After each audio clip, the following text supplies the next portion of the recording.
हमारे शास्त्रों में तीर्थ यात्रा करना इतना विशेष क्यों बताया गया है? देखो, बहुत ध्यान से सुनना आप।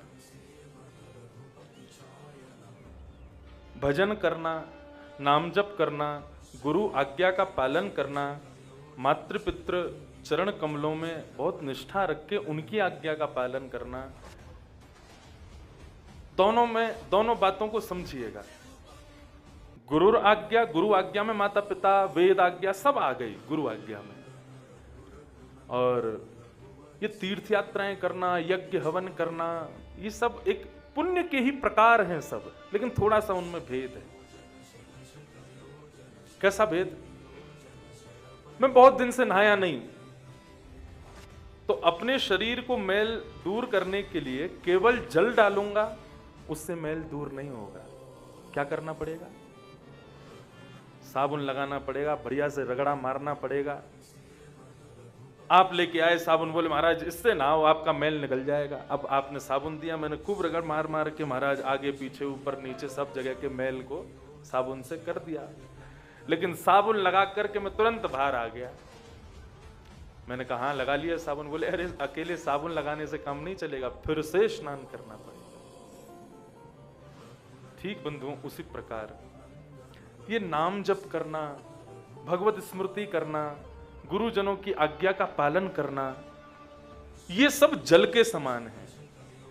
इनसे इनका अनुगमन करना, इनका पालन करना, ठीक है, वो आपके शरीर को गीला कर देगा, लेकिन मैल दूर कौन करेगा? बोले तीर्थ यात्राएं, क्षेत्र यात्राएं, धर्म नगरियों में जाना, बद्रीनाथ, केदारनाथ, गंगोत्री, यमुनोत्री, हरिद्वार और आदि आदि ये सब जितने भी स्थान हैं, इन सब स्थानों पर जाना, ये साबुन का काम करेंगे, आपके अंग में लगे हुए उस मैल का मार्जन करेंगे। लेकिन आप सोचो कि अब तो हम बद्रीनाथ हुआ है, बस अब क्या करना है? और जाकर के बंबई, दिल्ली, कलकत्ता, जहां से आप लोग आए हो, वहां जाकर के फिर से आपने जो है नाम जप आदि सब छोड़ दिया। बोले नहीं, अब तो बद्रीनाथ में खूब 7 दिन बहुत ज्यादा ही पुण्य कर आए कुछ, और आकर के आपने फिर से अपने नाम जप, गुरु सेवा, गुरु आज्ञा, गुरु निष्ठा, इन सबको उतना विशेष महत्व नहीं दिया। तो वही बात हो गई कि आपने साबुन लगा दिया, लेकिन साबुन लगा के फिर दोबारा स्नान तो किया ही नहीं ना। जल तो हमेशा आपके लिए उपलब्ध रहेगा। साबुन कभी कभी होता है, शैम्पू कभी कभी होता है, जल तो हमेशा है, और जल को हमेशा रखना ही पड़ेगा। साबुन शैम्पू तो बीच बीच में कभी कभी जब जरूरत ज्यादा हो तब उसका प्रयोग किया जाता है। इन तीर्थ यात्राओं में आना और यहां पर आकर के अपने जितने भी अवगुण हैं, जितने भी विकार हैं, उनका स्मरण करके नाथ को प्रणाम कर लेना।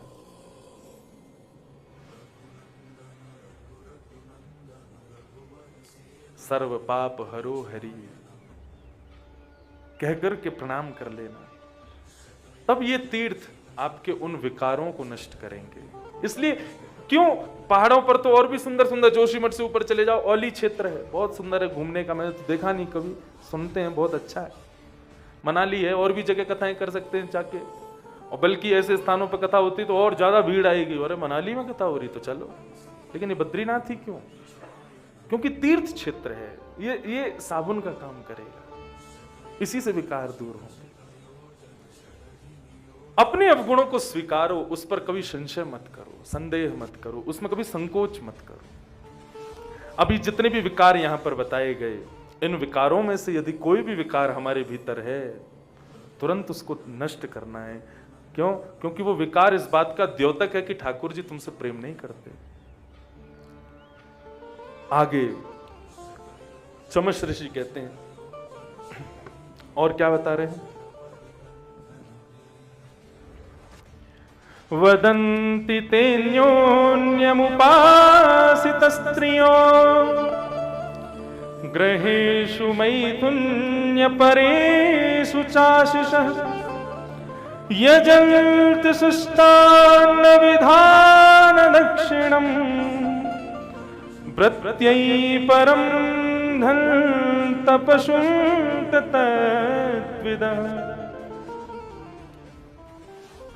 चमश ऋषि कह रहे हैं, भगवत विमुख व्यक्तियों के और लक्षण सुनो। अभी खत्म नहीं हुए, और सुनो। बोले वदंति तेन्योन्यमुपासित स्त्रियो,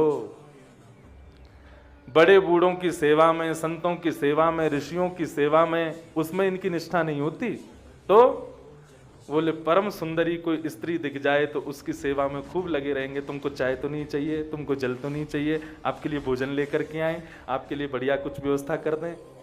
दिखेगा बेचारे कोई लड़खड़ा के चल रहे हैं, बेंत के बिना चला नहीं जा रहा है, उसको कोई सहारे की जरूरत है तो उसको छोड़ देंगे, लेकिन कहीं कोई सुंदरी दिख जाए तो उसकी सेवा में परिपूर्ण रूप से रहते हैं।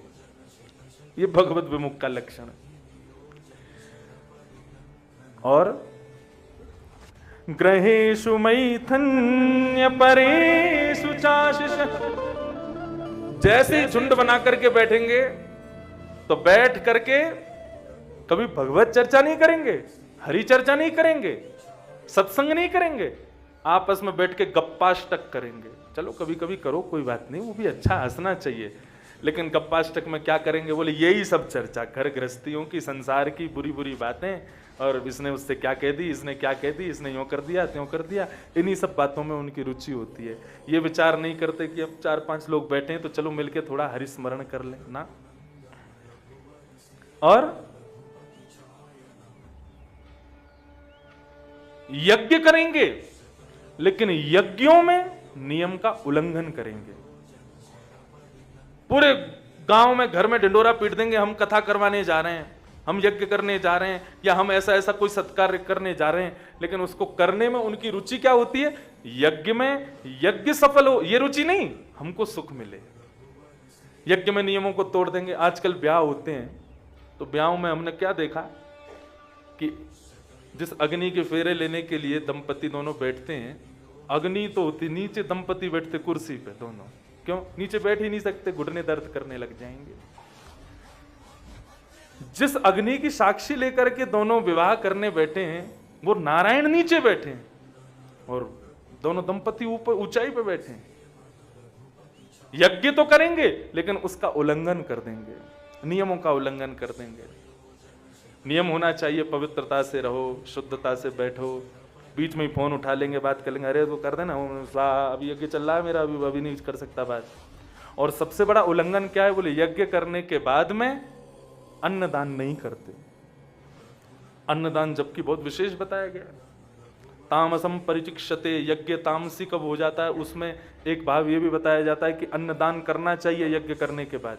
और सबसे ज्यादा दक्षिणा विहरितम यज्ञम, श्रद्धा विहरितम यज्ञम, अश्रद्धा से यज्ञ करेंगे और दक्षिणा नहीं देंगे। ब्राह्मण ने जितनी मेहनत की, उसकी मेहनत की दक्षिणा उसको नहीं देंगे, यज्ञ करवा लेंगे।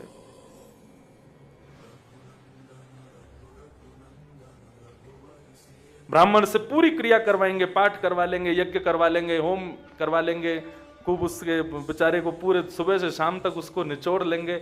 और दक्षिणा जब देने की बारी आएगी तब इतनी सूक्ष्म दक्षिणा उसको देते हैं कि उसका आने जाने का किराया भी ना निकल पाए।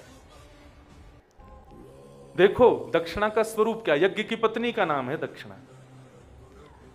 ब्राह्मण ने मंत्र जप किए, ब्राह्मण ने वेदी बनाई, ब्राह्मण ने यज्ञ कुंड बनाया, ब्राह्मण ही सब व्यवस्था कर रहा है, कैसे क्या चीज रखनी है सब ब्राह्मण बता रहा है, फिर उसके बाद में नियम भी ब्राह्मण बता रहा है, उन नियमों में सब क्रियाएं ब्राह्मण करवा रहा है, आप केवल आहुति दे रहे हो, उसके मंत्र कौन बोल रहा है? ब्राह्मण बोल रहा है, गला सूख रहा है, उसका बेचारा शुद्धता का, पवित्रता का सब ध्यान धर रहा है।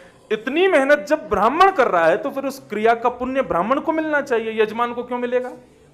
यजमान ने क्या किया? कुछ भी तो नहीं, बैठ करके केवल जो ब्राह्मण ने कहा वही तो किया, लेकिन पूरी क्रिया को क्रियान्वित तो ब्राह्मण ने किया ना, तो फिर पुण्य यजमान को कैसे मिल जाएगा? जब यजमान उस की हुई क्रिया की योग्य दक्षिणा ब्राह्मण को दे देता है, तब ब्राह्मण उस दक्षिणा को लेकर के उस पुण्य को यजमान को दे देता है। आज इतने बड़े बड़े यज्ञ कराने के बाद भी मानव अशांत क्यों है? उसके ग्रह में शांतियां क्यों नहीं है? आए दिन भगे डोल रहे हैं, महाराज ये कर दो, ये यज्ञ करवा दो, हनुमान जी को वो करवा दो, चंडी यज्ञ करवा दो, ये हो जान दो, ये क्यों? फिर भी अशांत हो क्यों? क्योंकि ब्राह्मण को तुमने तृप्ति नहीं किया। वो सारा पुण्य ब्राह्मण के पास जा रहा है। अरे वो लोगे तब कब मिलेगा? जब दक्षिणा दोगे उसके योग्य, तभी तो वो पुण्य देगा तुमको। ब्राह्मण कहेगा कुछ नहीं, तुम जो दे दो दक्षिणा में, लेकर के चला जाएगा। क्यों? उसको डबल मिल गया, थोड़ी सी दक्षिणा मिल गई, और जो उसने किया उसका उसको एक अपने अंदर एक उसको एक प्रसन्नता है कि मैंने ठीक से कराया। पुण्य तो उसी को मिलेगा, आपको क्यों मिलेगा? इसलिए करवाओ। जो यज्ञ करने पर नियम उल्लंघन करते हैं, उल्टे सीधे आसन बना करके यज्ञ में बैठते हैं, पवित्रता का ध्यान नहीं करते, अन्नदान नहीं करते, दक्षिणा नहीं देते, वे भी हरि विमुख लोग हैं। और क्या लिखा है? बोले भोजन नहीं, प्रसाद नहीं पाते, केवल अपनी जीव को ही संतुष्ट करने के लिए खाना खाते हैं। उनकी जीव को संतोष मिलना चाहिए। भूख लगी है महाराज, नहीं भोजन मिला तो अभी रात्रि में ही बीमार पड़ जाएंगे, लेकिन ऐसी स्थिति में भी पूछेंगे क्या बना है? घिया की सब्जी बनी है। घिया तो मैं खाते ही नहीं। करेला की सब्जी बहुत कड़वी होती है, वो तो कुछ और बनवाओ। आलू मंगवाएंगे, फिर रात में दुकान से खुलवा करके मंगवाएंगे। इस प्रकार अपनी जीव को संतोष करने में जो लगे रहते हैं, ये भी हरि विमुख हैं। और अंतिम क्या बताया? बोले अपने पेट को भरने के लिए जो जीव हिंसा कर देते हैं, जानवरों को मार देते हैं, ये हरि विमुख है। वो 10 लक्षण तो भूल जाओ, लक्षण ही लक्षण है, अब गिनते ही जाओ, एक के बाद एक बताते ही जा रहे हैं। चमस इस प्रकार जो रहते हैं वो हरि विमुख है। बंधुओं, हरि विमुख व्यक्ति की गति क्या होती है? नरक होती है। लेकिन नरक भी उसको मिलती है जिसके पाप कुछ गिनती के हों। जिसने अनगिनत पाप किए हों, उसकी गति क्या है? तो सरस माधुरी जी का एक पद है, आहा,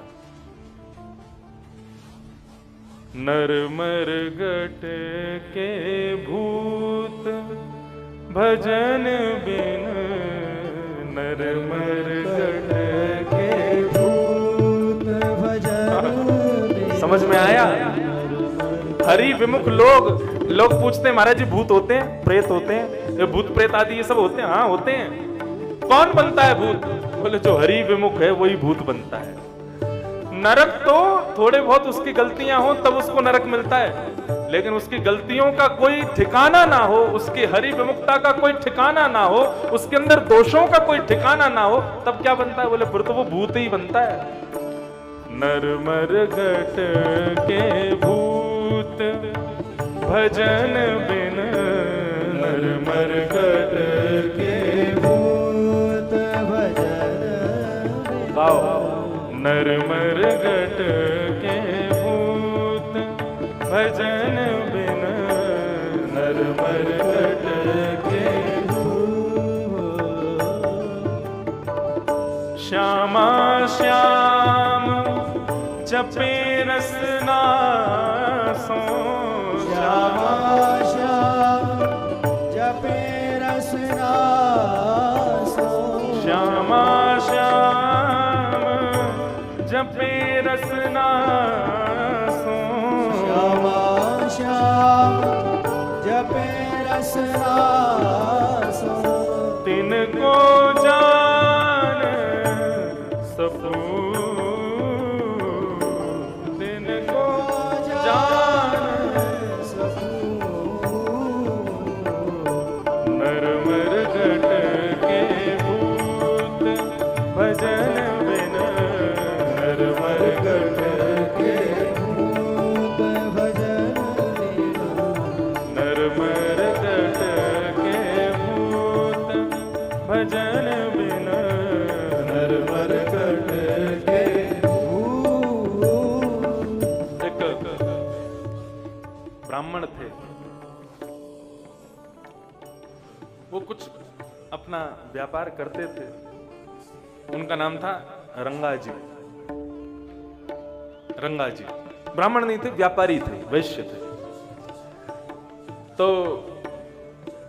एक बार उनके दुकान में काम करने वाला एक लड़का, उसकी मृत्यु हो गई।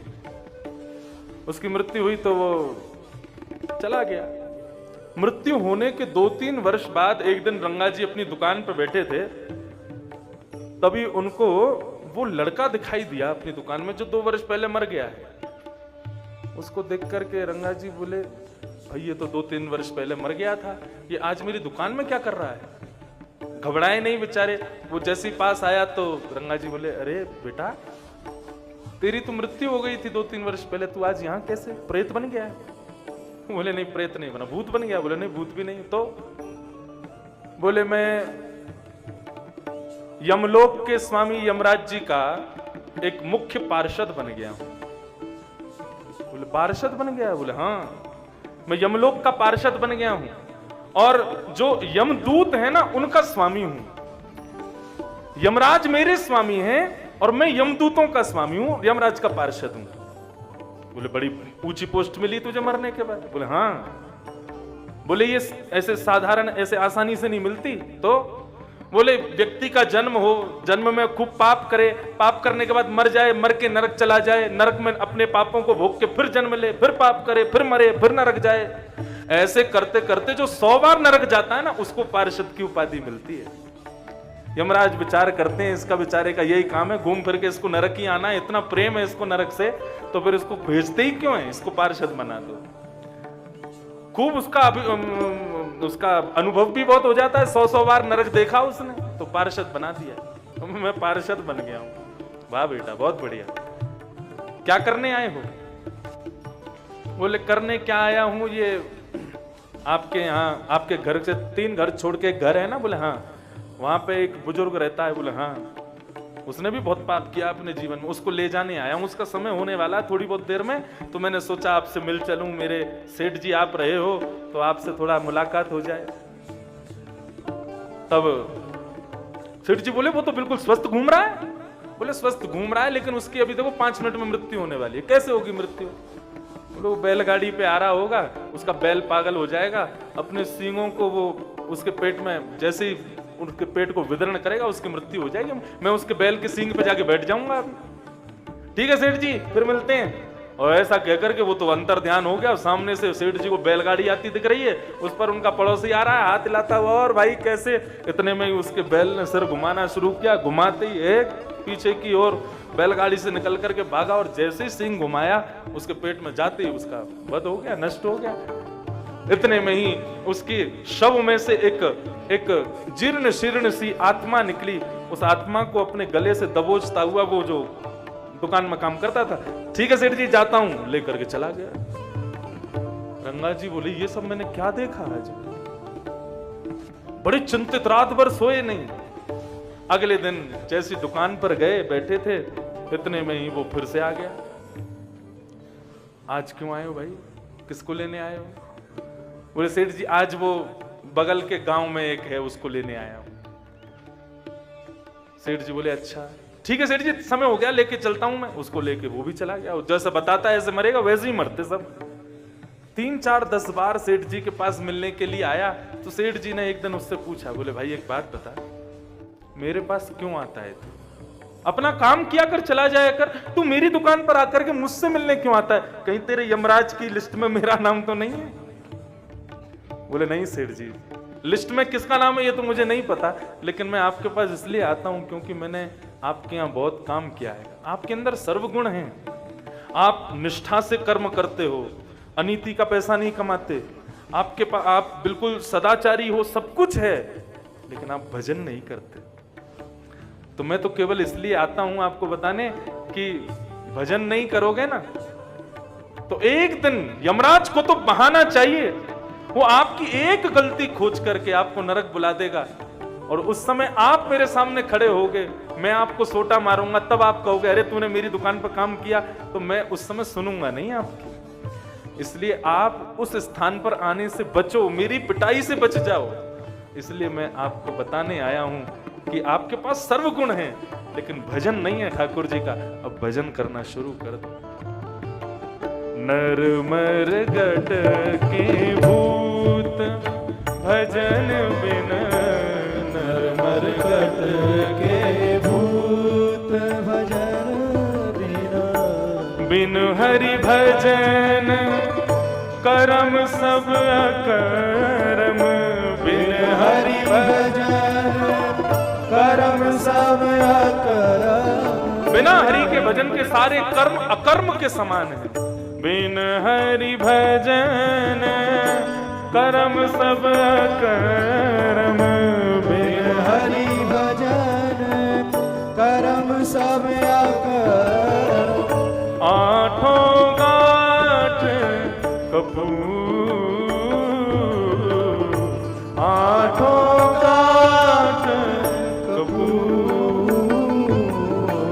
नर मर गट के भूत भजन बिन, नर मर गट के भूत भजन बिन, नर मर गट के भूत भजन बिन, नर मर गट के भूत भजन। श्री बद्री विशाल भगवान की। जय।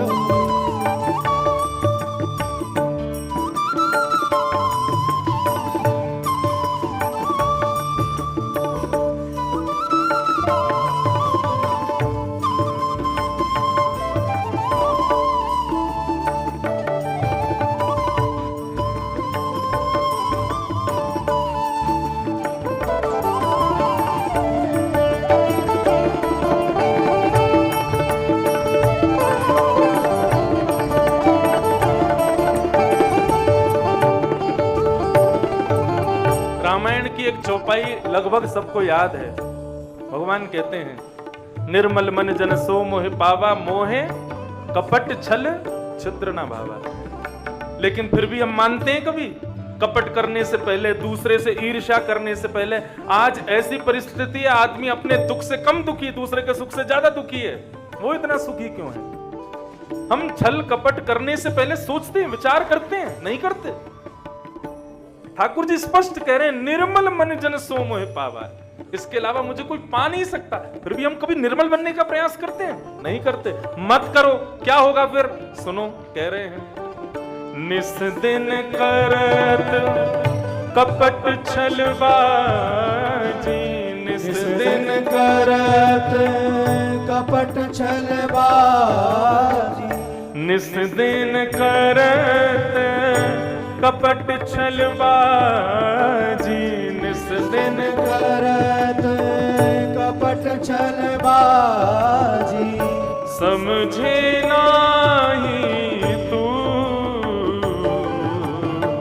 समझे नाही तू, हे सरस माधुरी अंत काल में, सरस माधुरी अंत काल में, सरस माधुरी अंत काल में, सरस माधुरी अंत काल में, मारेंगे यमदूत,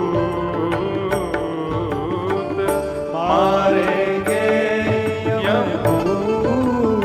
इसलिए भैया, नरमर गट के भूत भजन बिन, नरमर गट के भूत भजन बिन, नरमर गट के भूत भजन बिन, नरमर गट के भूत भजन बिन। ओ श्यामा श्याम जपे रसना सो, श्यामा श्याम जपे रसना सो, तिनको जान सपू, तिनको जान सबू। नरमर गट के भूत भजन बिन, नरमर गट के भूत भजन बिन, नरमर गट के भूत भजन बिन, नरमर गट के भूत, नरमर गट के, नरमर गट के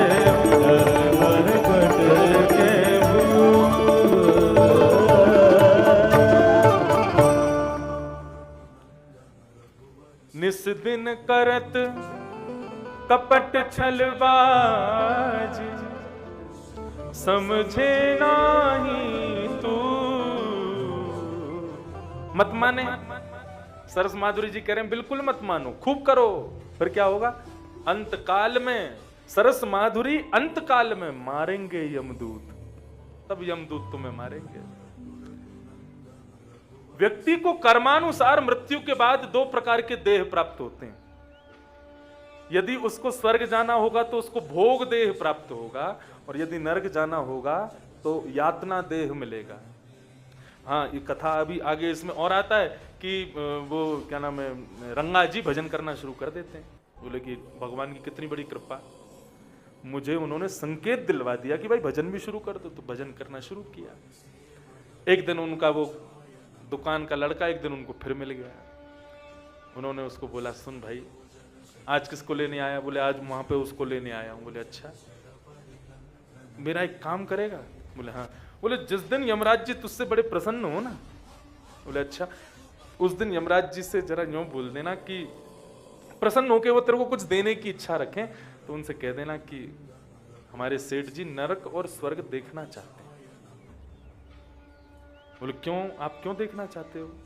बोले मैं इसलिए देखना चाहता हूं क्योंकि अब मैंने भजन शुरू कर दिया है, सत्संग भी मैं करता हूं, लोगों को थोड़ा ज्ञान उपदेश करता हूं, एक बार नरक स्वर्ग देखाऊंगा तो मुझे थोड़ा अनुभव हो जाएगा, तो मैं और थोड़ा लोगों को समझा पाऊंगा, नरक जाने से लोग बचें ऐसी उनको फिर प्रेरणा दे पाऊंगा, अनुभवी हो जाऊंगा। इसलिए जिस दिन तेरे स्वामी बड़े प्रसन्न हो ना, उस दिन उनसे ये वरदान मांग लियो कि मेरे सेठ जी को नरक स्वर्ग दिखा दो। बोले ठीक है। और एक दिन यमराज बड़े प्रसन्न हुए, प्रसन्न होकर के उससे बोले भाई हम तुझसे बड़े प्रसन्न हैं, तेरी क्रिया, तेरा काम, तेरा सब कुछ इतना बढ़िया है कि हमें बड़ी खुशी है। बता हम तुझे क्या कुछ देना चाहते हैं, तेरी पोस्ट थोड़ी और बढ़ा दें। बोले अब क्या पोस्ट दोगे? बोले अब ये पोस्ट देंगे कि तुम हमारे जो पार्षद हैं उनके भी स्वामी बन जाओ। बोले भगवान ये पोस्ट तो मैं बाद में ले लूंगा, लेकिन आज मैं कुछ मांगना चाहता हूं आपसे। बोले क्या मांगना चाहते हो? बोले अपने पूर्व जन्म में मैं जिन सेठ जी के यहाँ पे काम करता, मैं उनसे बड़ा प्रभावित था, क्योंकि वो इंसान बहुत अच्छे थे, भजन वजन नहीं करते थे। तो एक दिन मैंने उनको संकेत कर दिया, प्रभु उनकी इच्छा है वो जीते जी एक बार नरक और स्वर्ग देखना चाहते हैं, आप कृपा करके आज्ञा दो कि मैं उनको लेके आऊं और नरक और स्वर्ग का दर्शन कराऊं। तो यमराज जी बोले, हंसे पहले तो बहुत जोर से, हंस करके बोले अपने सेठ जी को बोल दो वहीं रहे यहाँ में, नरक स्वर्ग यदि देख लिया तो यहीं पागल हो जाएंगे, जाने योग्य नहीं बच पाएंगे, यहाँ की स्थिति बहुत विचित्र है। बोले अब जो भी हो, लेकिन उनकी इच्छा है, मैंने उनको वचन दिया कि मैं पूर्ण करवाऊंगा, आप कृपा करके कर दो। यमराज जी बोले ठीक है, जाओ अपने पार्षदों को लेकर के जाओ और सेठ जी को लेकर के आओ, उनको दिखाओ, नरक दिखाओ फिर स्वर्ग दिखाना। ठीक है।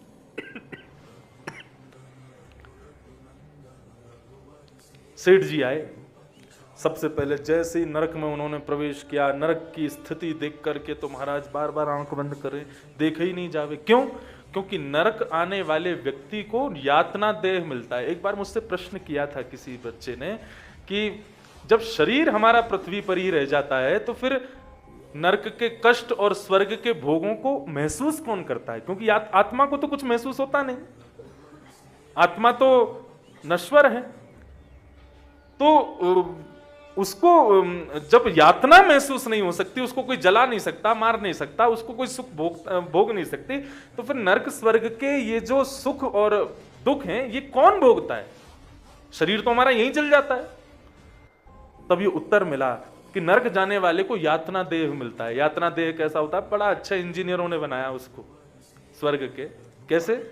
और उसको बीच में से काट दो, दर्द पूरा देगा लेकिन मरेगा नहीं। उसको उठा के पत्थर पर फेंक दो, हड्डियां टूट जाएंगी तुम्हारी, चलने लायक नहीं बचोगे, लेकिन मरोगे नहीं। खौलते हुए तेल में जिसका एक छींटा हमारे अंग पर पड़ जाता है तो हम मचल जाते हैं, उस खौलते हुए तेल में तुमको पूरा का पूरा डाल दिया जाएगा, पकोड़े जैसे फूल जाओगे लेकिन मरोगे नहीं। मतलब दर्द पूरा मिलेगा लेकिन मृत्यु नहीं मिलती। ये नरक है। और स्वर्ग में यातना देह मिलता है। यातना देह मतलब इस संसार में जो कुछ भी आप नहीं चाहते कि हमारे संग हो, जैसे कि बुढ़ापा कभी नहीं आवे, स्वर्ग में कभी नहीं आएगा। हमारी दाढ़ी बड़ी बड़ी ना हो, मैं अब तो आजकल के बच्चों को तो चाहिए कि दाढ़ी बड़ी हो, बाल बड़े हों, मतलब तुम जैसा स्वयं को देखना चाहते हो ना वैसे तुम हो जाओगे। तुमको उसको करने के लिए कुछ और आवश्यकता नहीं। यातना देह में शरीर जो है वो ना तो वृद्ध होता है, ना उसके भीतर कोई और विकार आते हैं, ऐसा यातना देह।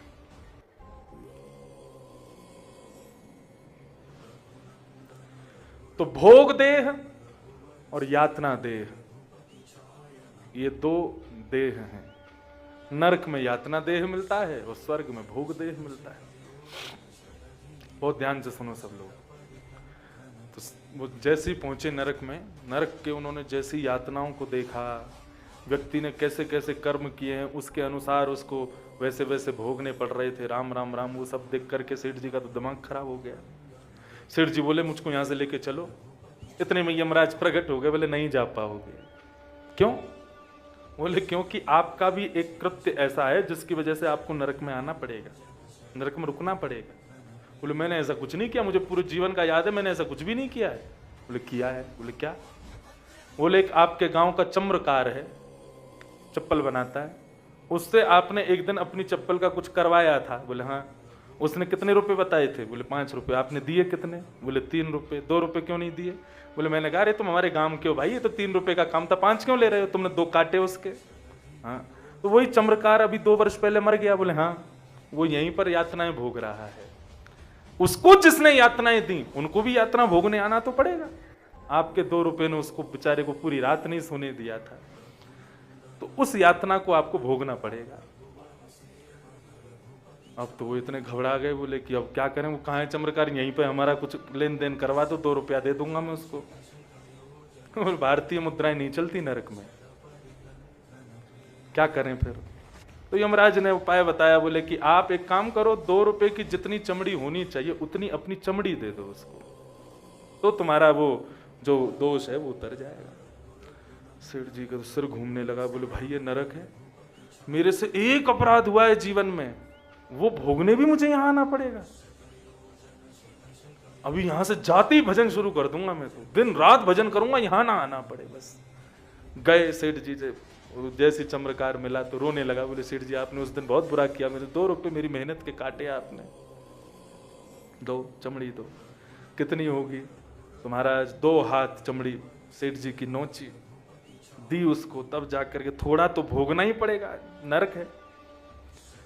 सेठ जी बेहोश होने लगे। उससे बोले, पार्षद से बोले मुझे स्वर्ग ले चलो, मैं यहाँ रुक नहीं पा रहा हूँ, मुझे वहां का दृश्य देखना है। जैसे ही स्वर्ग लेकर के गए तो उनका बिल्कुल नवीन स्वरूप हो गया, दाढ़ी वाड़ी सब गायब हो गई, बिल्कुल सुंदर यौवन हो गया, कटाक्ष नेत्र हो गए, ये जुल्फियां लहरा रही हैं उनकी, तो बिल्कुल जो खाने की इच्छा हो, प्यास लगे तो पानी प्रकट हो जाए, भोजन की इच्छा हो तो भोजन प्रकट हो जाए, और कभी कुछ देखने की इच्छा हो, ऐसी इच्छा हो कि मैं समुद्र किनारे बैठ जाऊं तो समुद्र दिखने लग जाए, अरे मेरी तो पहाड़ों में जाने की इच्छा है तो बर्फीले पहाड़ प्रकट हो जाएं। जो विचार करें, क्योंकि वहां पर कल्प वृक्ष है ना, जो कल्पना करोगे वो तुरंत प्रकट होता है। सेठ जी बोले कितना बढ़िया है स्वर्ग। हम पृथ्वी में जितने सुख भोगते हैं, जितने सुख देखते हैं, सब तुच्छ हैं इसके आगे। और ये बात बिल्कुल स्पष्ट है, शास्त्रों में आ गया, महाराज जी को पता होगा कि हम जिस प्रकार सूकर कुकर को उनका भोजन खाते हुए उनके प्रति हीन भावना रखते हैं ना, ऐसे ही जब हम दाल कचौड़ी और ये सब खाते हैं तब देवता हमको हीन भावना से देखते हैं। राम राम, क्या खा रहे हैं, ये कोई खाने की चीज है? देवता अमृत चखते हैं और उस अमृत को चखने में जो सुख उनकी जिह्वा को मिलता है ना, वो सुख उसका वर्णन नहीं किया जा सकता। तो ऐसा वर्णन है कि जब हम किसी जानवर को उसका भोजन खाते हुए उसके प्रति हीन करते हैं, ठीक वैसे ही देवता मानवों के भोजन को देख के हीन भावना करते हैं। और उन देवताओं को देख करके वैकुंठ में विराजमान जो नित्य ठाकुर जी के पार्षद हैं वो हीनता रखते हैं। बताओ, इनमें स्वर्ग में इनको अमृत में ही सुख मिल रहा है, इन्होंने कभी ठाकुर जी का सेवन नहीं किया ना, ठाकुर जी के दर्शन का सेवन नहीं किया। वैकुंठ में तो कुछ खाने पीने की भी आवश्यकता नहीं, ठाकुर जी का दर्शन करो तुम पूर्ण तृप्त हो जाओगे। ऐसा एक विषय बताया गया। तो जैसे स्वर्ग में पहुंचे, वहां के भोगों को देख करके बोले, भाई जीवन में यहां आना चाहिए एक बार। गजब, जहां देख रहे हैं अप्सराएं नृत्य कर रही हैं, सुंदर सुंदर वृक्ष, सुंदर सुंदर हवा चल रही है, गर्मी का दूर दूर तक नामो निशान नहीं। बैठने की इच्छा हो तो मखमली गद्दा आ जाता है, लेटने की इच्छा हो तो बिस्तर प्रकट हो जाता है, कुछ खाने की इच्छा हो तो कितना भी खाओ पेट भरेगा ही नहीं तुम्हारा, मोटे हो गए नहीं, बुढ़े हो गए नहीं, सब इतना बढ़िया। तभी चलते चलते आगे उनका प्रवेश हुआ। पृथ्वी में पुण्य करने वाले लोग कैसे भोगते हैं स्वर्ग के सुखों को, वो देखने के लिए उनको देख रहे थे। बोले इसने क्या किया? बोले इसने आश्रम बनवाया था, तो यहाँ स्वर्ग में इसको इतना प्लॉट मिल गया, अब ये घर बना के यहाँ रहता है। अच्छा, आगे को गए, बोले ये क्या कर रहा है? बोले कि इसके सामने 56 भोग रखा है, खूब खाता है, इसका पेट नहीं भरता और ये मोटा भी नहीं होता। क्यों? इसने क्या किया? बोले संतों को बहुत भोजन कराया, ब्राह्मणों को खूब इसने दान दक्षिणा किया। अच्छा, आगे आगे चलते चले गए, तभी उन्होंने देखा एक व्यक्ति सुख भोग रहा है, अप्सराएं नृत्य कर रही हैं, सुंदर सुंदर वाद्य बज रहे हैं, सुंदर संगीत की सुर लहरियां चल रही हैं, लेकिन वो सुनते सुनते सुनते सुनते मूर्छित होकर के गिर जाता है।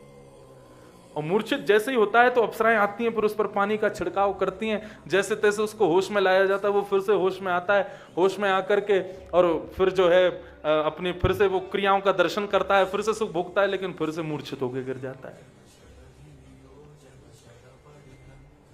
सेठ जी बोले ये क्या हो रहा है? स्वर्ग में मूर्छा, मूर्छित अवस्था, ये कैसे संभव हो सकती है? तब उन्होंने बताया, बोले क्षीणे पुण्य मर्तलोकम विशंति। स्वर्ग क्या है? जितने पुण्य हैं उतना भोगोगे, लेकिन पुण्य क्षीण होते ही तुमको पृथ्वी में गिरना पड़ेगा। सेठ जी बोले तो क्या इसके पुण्य क्षीण हो रहे हैं जो ये बार बार मूर्छित हो? बोले इसके पुण्य क्षीण नहीं हो रहे, इसकी कर्मों से क्षीण नहीं हो रहे हैं। तो बोले अभी अभी इसके घर में एक व्यक्ति ने जन्म लिया है। बोले अच्छा। बोले वो बहुत बड़ा पापी है, जितने इसने पुण्य किए उतने ही वो पाप कर रहा है, वो इसका नाती है। बोले अच्छा। तो बोले वो जब जब पाप करता है तब तब इसका पुण्य खत्म हो जाता है, ये मूर्छित होकर गिर पड़ता है। बोले अब वो इतना पाप कर रहा है, इतना पाप कर रहा है कि उसका पाप का प्रभाव है कि इसके कुछ मिनटों में इसके सारे पुण्य नष्ट हो जाएंगे और ये पृथ्वी में चला जाएगा। और जैसे सेठ जी देखने लगे, देखते ही देखते वो व्यक्ति वहां अप्सराओं के मध्य से मूर्छित हुआ और मूर्छित होते ही सीधा पृथ्वी में उसका पतन हो गया। किसकी वजह से? उसके कुल में जन्म लेने वाले एक बालक के दुष्कर्मों की वजह से। सेठ जी बोले देख लिया मैंने, मैं समझ लिया, ना तो स्वर्ग उचित है ना नरक उचित है। नरक तो है ही नहीं, लेकिन स्वर्ग भी उचित नहीं। क्यों? क्योंकि पुण्य करके तुम चले तो जाओगे स्वर्ग, लेकिन आगे के वंश वालों की क्या गारंटी है कि वो भी तुम्हारी तरह होंगे? यदि उन्होंने पाप किया उससे तुम्हारा पुण्य क्षीण हो जाएगा। इसीलिए तो मैंने पहले दिन कहा था कि पुण्य का क्या करना है, यहीं से शुरू होता है भागवत धर्म।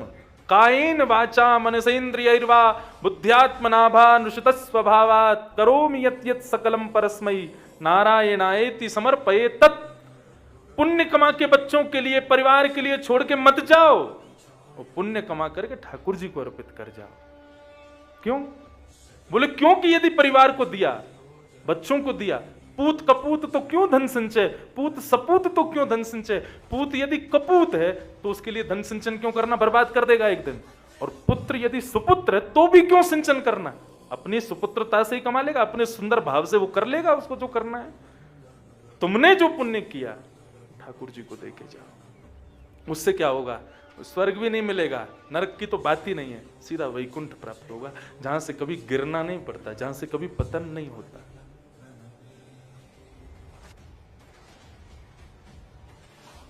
भजन बिन नर मर गट के भूत, पद मुझे बहुत प्रिय है। भजन ही सार है, भगवत विमुख क्यों होना? यदि ये सब असद लक्षण हमारे भीतर हैं तो इन लक्षणों से बचने का प्रयास करो बंधुओं, क्योंकि अभी यहां पर जितने दिन हो उतने दिन तो तुमको बहुत सुख लग रहा है, लेकिन उसके बाद की गति का केवल हमने ट्रेलर सुना। अभी होता क्या होगा, जिनके संग होता है उनकी तो श्रीमद महाभारत के अनुशासन पर्व में भीष्म पितामह से पांडव पूछते हैं कि गौ सेवा का महत्व क्या है। तब भीष्म पितामह कहते हैं, गौ सेवा के बहुत महत्व बताते हैं, लेकिन भीष्म पितामह वहां पर एक बात संकेत करते हैं, बहुत ध्यान से सुनना। भीष्म पितामह कहते हैं कि यदि कोई व्यक्ति गौ सेवा नहीं करता, लेकिन राह पे चलती हुई एक देसी गौ माता, शुद्ध देसी गाय जो हो, वेद लक्षणा गाय हो, वेद में जिसके लक्षण बताए गए हैं, ऐसी गौ माता सामने से आ रही हो और वो व्यक्ति महापापी हो, और वो महापापी व्यक्ति यदि वहां से निकलता हुआ केवल उस गाय का स्पर्श मात्र कर ले, उसका पुण्य क्या होता है? बोले उसका पुण्य ये होता है कि वो व्यक्ति नरक जाने वाला है, उसको नरक जाने से कोई नहीं रोक सकता, क्योंकि उसके कर्म अच्छे नहीं है। लेकिन यदि वो राह चलती हुई एक वेद लक्षणा गाय का स्पर्श कर लेता है, तो नरक में जाने से पूर्व एक नदी पड़ती है जिसको कहते हैं वैतरणी। वो वैतरणी नदी, उसमें शुद्ध जल नहीं है, उसमें रक्त की नदी है, मांस की नदी है, उसमें अस्थियां, मवाद आदि ये सब घूमता रहता है। बोले व्यक्ति को नरक जाना है अपने कर्मों की वजह से केवल 20-22 दिन के लिए, 20-22 दिन भोगेगा, उसके बाद वो वहां से मुक्त हो जाएगा। लेकिन वैतरणी नदी जो है वो उसको पार करनी पड़ती है, जिसमें हजारों वर्ष लग जाते हैं, वो नरक ही नहीं पहुंच पाता। 1000 वर्ष तक डूबता रहता है उस वैतरणी नदी में। 1000 वर्ष बाद जब जैसे तैसे वो पहुंचता है पल्ली पार, तो उसको उठाते ही उसको उसके किए हुए कर्मों का उसको भोगना पड़ता है। बोले जो 22 दिन में नरक भोग के चले जाना है, वो 1000 वर्ष से ज्यादा तक केवल वैतरणी नदी में पड़े रह जाते हैं। तो जो गलती से गौ का स्पर्श मात्र कर लेते हैं तो क्या होता है? बोले जब नरक जाते हैं तो वैतरणी के किनारे वही गाय आकर के अपनी पूंछ उसको पकड़ा देती है और वैतरणी नदी को चंद सेकंडों में पार करके उसको नरक में छोड़ देती है, ताकि उसको 1000 वर्षों तक जो नदी में भटकना है वो भटकाव उसका ना हो। ये प्रभाव बताया गौ सेवा का। तो नरक जाना तो बहुत ही कठिन है, उससे पहले वैतरणी पार कर लो। और वैतरणी पार क्या, उससे पहले जब यमदूत पृथ्वी से मानव को नरक के लिए लेके जाते हैं, उसका मैंने जब सुना, कपिल देवभूति संवाद में भगवान कपिल बताते हैं, सुन करके रोए खड़े हो जाएंगे। बोले जब मानव को नरक ले जाने के लिए आते हैं यमदूत, उसको यातना देह पकड़ा दे करके उसके गले में फंदा बांधते हैं और कितने हजार कितने लाख किलोमीटर प्रति घंटा की रफ्तार से वे चलते हैं और उस मानव को घसीटते हुए लेकर के जाते हैं नरक तक। मतलब बोले बीच रास्ते में मानव की इच्छा हो जाती है कि मैं मर जाऊं, मैं कैसे भी करके मेरे प्राण निकल जाएं। रास्ता इतना दुर्गम है, तो नरक की तो सोच करके आप क्या विचार करो, क्यों जाना है ऐसे नरक में? और जिस नरक से साधारण सा, सरल सा, अति पवित्र, अति सरल भगवत नाम बचा सकता है, लोग फिर भी उस नाम को नहीं गाते।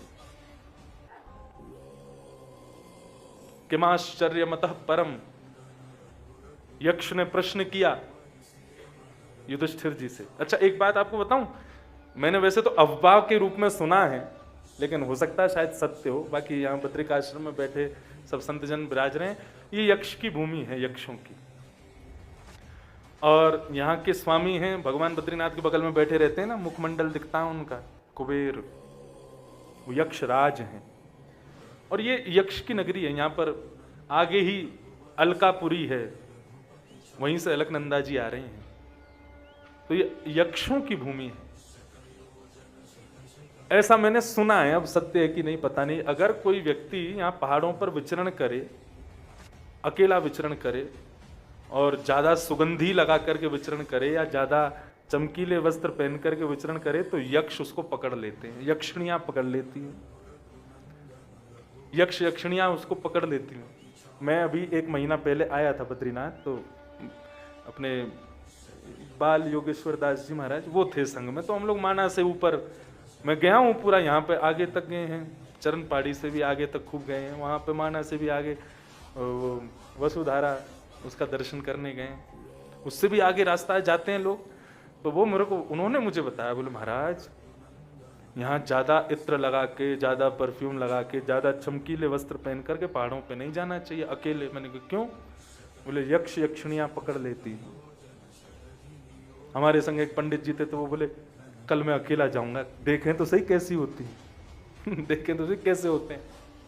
तो जब महाभारत में वर्णन आता है कि 5 पांडवों में से 4 जल पीने गए, मूर्छित हो गए, युधिष्ठिर उनके पास गए तो यक्ष प्रकट हो गए, यक्षराज ने प्रश्न किए। आश्चर्य क्या है? उन प्रश्नों का उत्तर दोगे तो मैं इन 4 को जीवित कर दूंगा। तो शायद ऐसा ही होता होगा कि यक्ष पकड़ लेते होंगे और पकड़ करके बोलते होंगे चलो हमारी अलकापुरी में। क्यों? बोले वहां पे दास दासियों की नौकरी करवाएंगे तुमसे। और आप कहोगे कि हमें छोड़ दो, नहीं हमें वापस घर जाना है, तो फिर वो प्रश्न करेंगे। उन प्रश्नों का यदि तुमने वेदोक्त उत्तर नहीं दिया, ले जाएंगे पकड़ करके।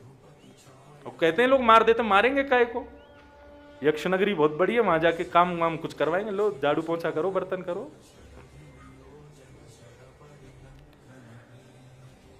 आश्चर्य क्या है? यक्षराज ने पूछा। तब इतना सुंदर उत्तर देते हैं युधिष्ठिर कि सुलभम भगवन नाम जिह्वा च वशवर्तिनी तथापि नरकं यान्तं किमाश्चर्यमतः परम्। सुलभम भगवन नाम, भगवान का नाम बहुत सुलभ है, बहुत सुलभ। आपको दुकान पर खरीदना नहीं पड़ता भगवान का नाम। सुलभम भगवन नाम, भगवान का नाम अति सुलभ, अति सरल। और उस नाम को गाने वाली जिह्वा च वशवर्तिनी, वो जीव हमारे वश में है। जीव से चाहो तो तुम गाली दो, जीव से चाहो तो तुम हरि नाम गाओ, जीव को जो आज्ञा करोगे जीव तो वही बोलेगी। भगवान का नाम इतना सुलभ, नाम गाने वाली जीव हमारे वश में। तथापि नरकम यान्ति, उसके बाद भी लोग नरक चले जाते हैं। इससे बड़ा आश्चर्य दुनिया में कोई नहीं। अरे बंधुओं, जिस प्रकार से कथाएं भारत में चल रही हैं ना, हजारों लाखों कथाएं प्रत्येक दिन चल रही हैं, उस हिसाब से तो नरक में ताले लग जाने चाहिए थे। क्यों अभी तक नरक के द्वार खुले? अच्छा, आप कहोगे महाराज जी आपको कैसे पता कि नरक में ताला नहीं लगा है? क्यों? क्योंकि दिन ब दिन जनसंख्या बढ़ती जा रही है। जनसंख्या कहां से आ रही है? ये सब वहीं से तो आते हैं भोगने, वहां नरक में यातनाएं भोग के फिर क्या करते हैं? फिर उनको दोबारा जन्म लेना पड़ता है। बोले जाओ फिर से जन्म लो और पुण्य करके या फिर भगवत भजन करके नरक से बचो, नहीं तो फिर नरक में आना पड़ेगा। ये रोज के जो जन्म हो रहे हैं, हर सेकंड में 2 लोग जन्म ले रहे हैं, इसका मतलब क्या है? नरक के द्वार अभी भी खुले हैं। भगवान का नाम इतना सुलभ, गाने वाली जीव हमारे वश में, फिर भी लोग नरक में जा रहे हैं। इससे बड़ा आश्चर्य दुनिया में कोई नहीं। इसलिए बंधुओं, जितना हो सके भगवत स्मरण करो, भगवत भजन करो। इन अवगुणों को सुनकर के इन अवगुणों से बचने का प्रयास करो। हरि प्रिय बनो। वो क्रियाएं सदैव जीवन में करो जो हरि प्रिय हों, ठाकुर जी को प्रिय हों। अप्रिय, ये जितने भी लक्षण अभी बताए गए, इनको करने का प्रयास मत करो।